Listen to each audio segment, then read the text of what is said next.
Good morning, good afternoon, good evening, folks. Michael Zuber, one rental at a time. It is Tuesday, December 28th. First off, can you believe we're 3 days away from a brand new year, Mr. Lumberjack? Only based on the number of deals I did. Yeah. Good for you. Yeah, it is. Yeah. I don't know if it's a function of my age, but this year went faster than any other year. 2020 was kind of slow. Yes. It was like 2021 was like, man, we're already in December. I can't believe it. Well, there was so many fast moving parts, right? Like all within the same year, we had significant correction, significant upside.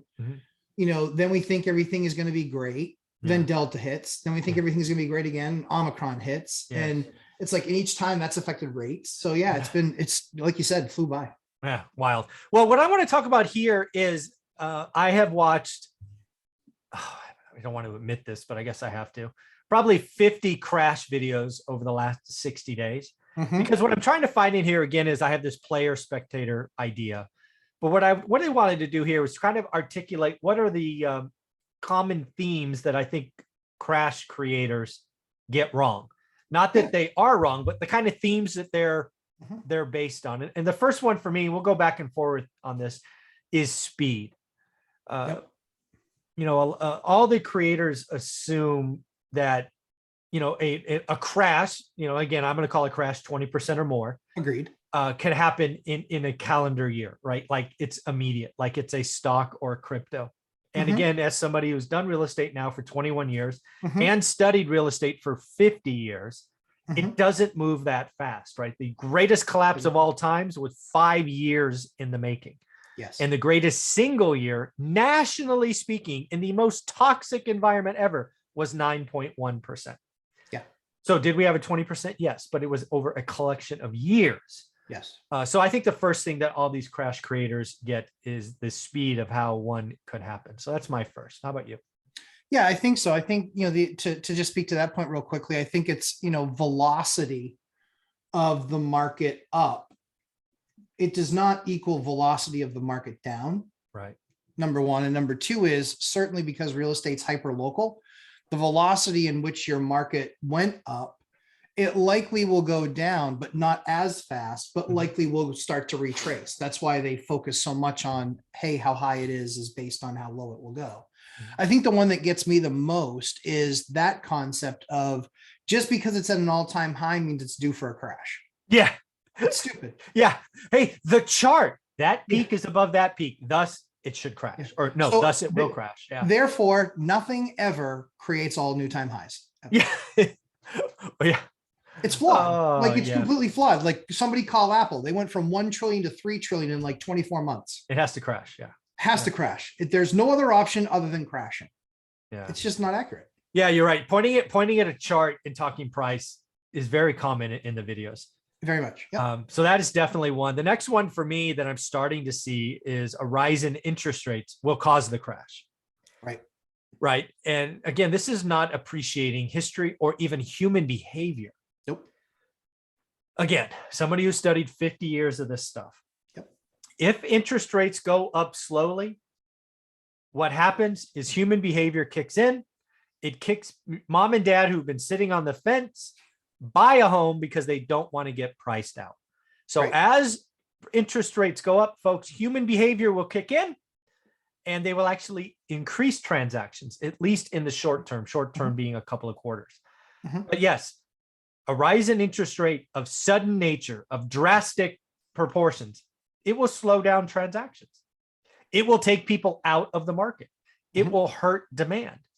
But to simply say that interest rates going up will cause an immediate crash is to not to understand human behavior and not to appreciate history.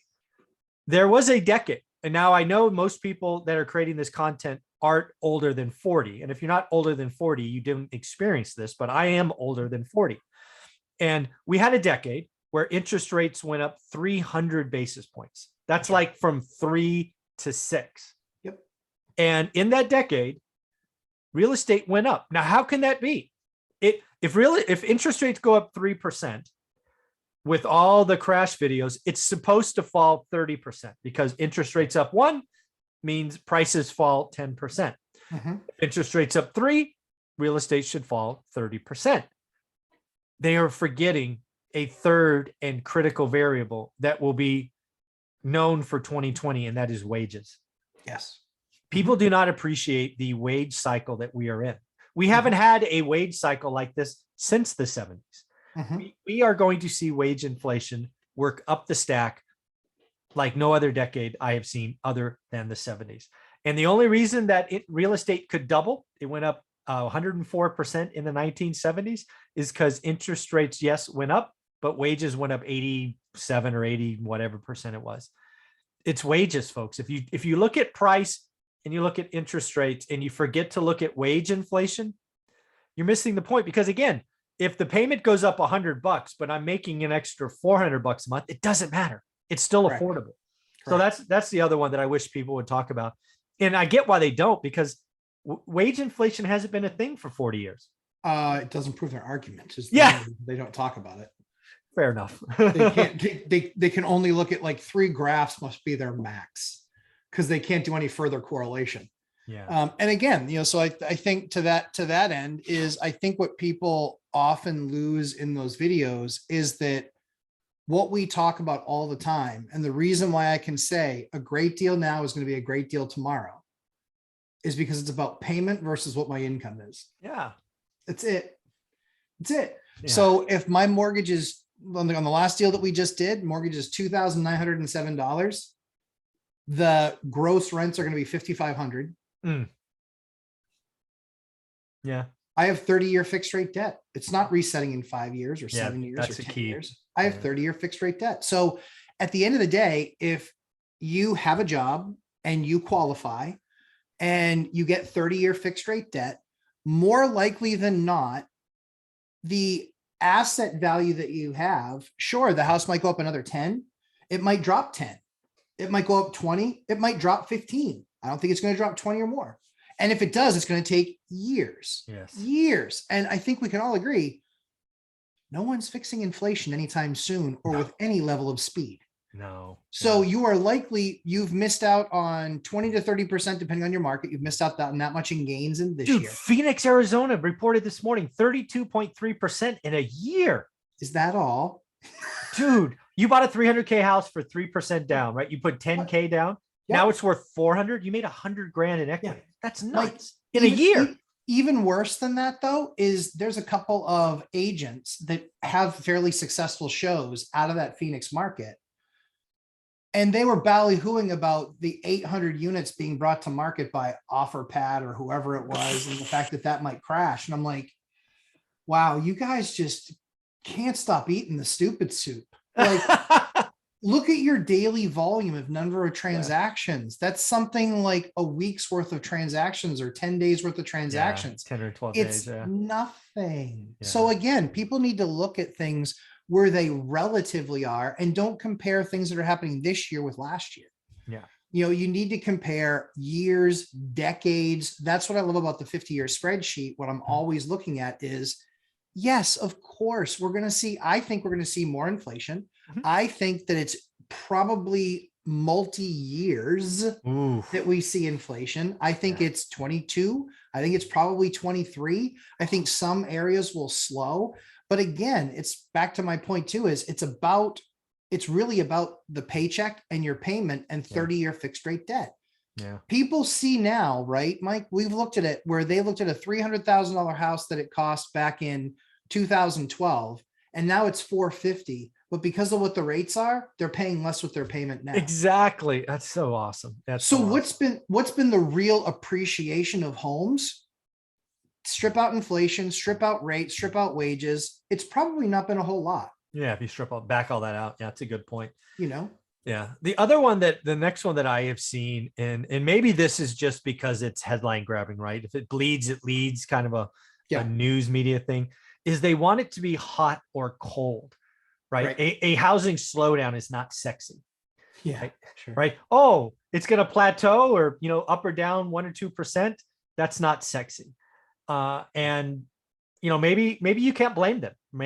Again, part of being a YouTube entertainer is clicks.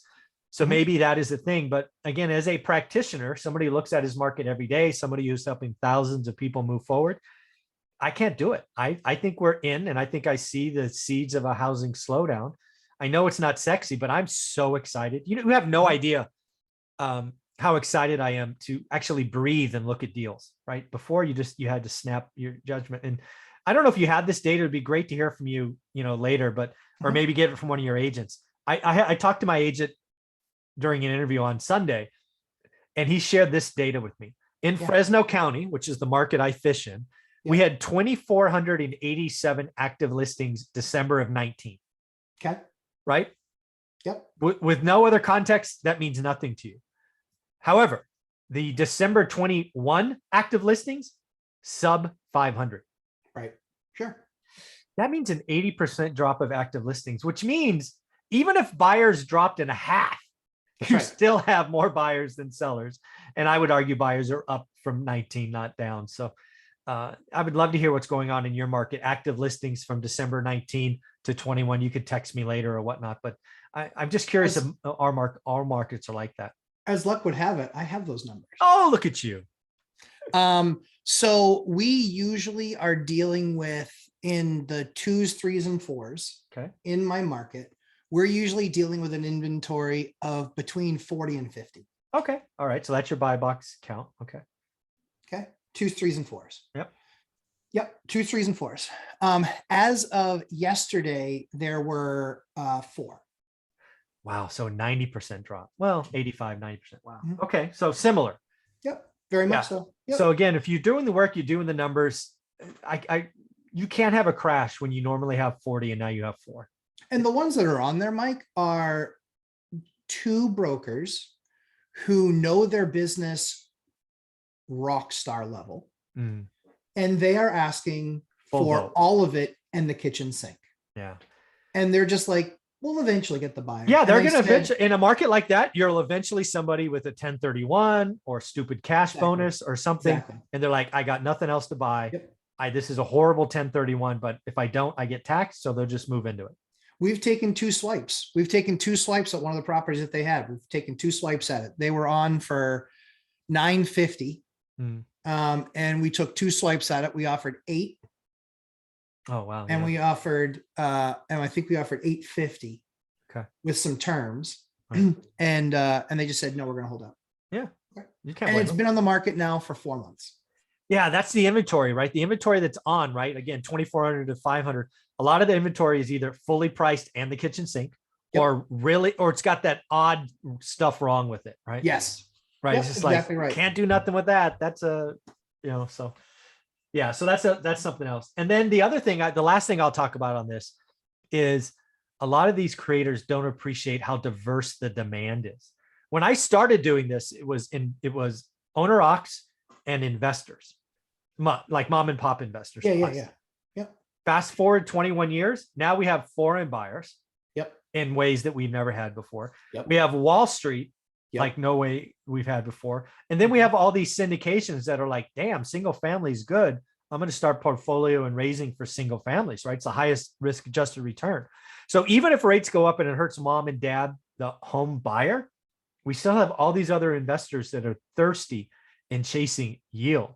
Yes. So they don't appreciate just how diverse the demand is. And they just don't get it. So yeah, that's what I think. Yeah, I agree. I think at its core, it comes down to, we just pointed to 5 things that these videos completely miss. Yeah. And I think the other thing they're missing too is, one of the videos was saying, because he's a millennial. And one of the things, and the funny, like, I think millennials, the reason I say that is because I know some unbelievable millennials. And I think largely speaking, they get a horrible, horrible rap. No, I agree. And I think that there are a number of millennials that quite frankly will remain lifetime failures, but it's due to inaction. Yeah. And it's due to, crying about the system and crying about, the way it's done. And you know what, if you can't beat them, join them. And at the end of the day, it's the system that's set up. And so my job is to do my best to maximize opportunity by the rules that have been laid out for me to play by. Yeah. That's the job. And it's not to sit there and whine and complain about the rules. like, and one of the things I actually said to somebody where I thought I actually was proud of myself after I wrote it. It probably won't come off nearly as well here. But I said, players play and spectators whine about the refs. There you go.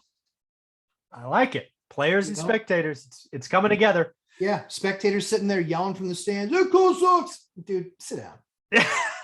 Sit down. You're not in the game. Sit down. We you know what? Let the adults play. Yeah, not even thought about it. Not even thought about it. It's That's next. hilarious. Yeah. That's hilarious. Well, Matt, do me a favor. How can people find you? Lumberjack Landlord on YouTube, Lumberjack Landlord, 3-hour live stream on Sunday. We went a little bit late this week, but Mr. and Mrs. Lumberjack at 8 p.m. Eastern time on Thursdays. That's been doing that with my wife, and it's been a lot of fun and helping a lot of couples. I've checked get it the out. other couple on board. Yeah, I've checked it out, folks. If you are in a relationship, most people are, and your significant other, man or woman, not quite on board, you have got to hear from Ashley.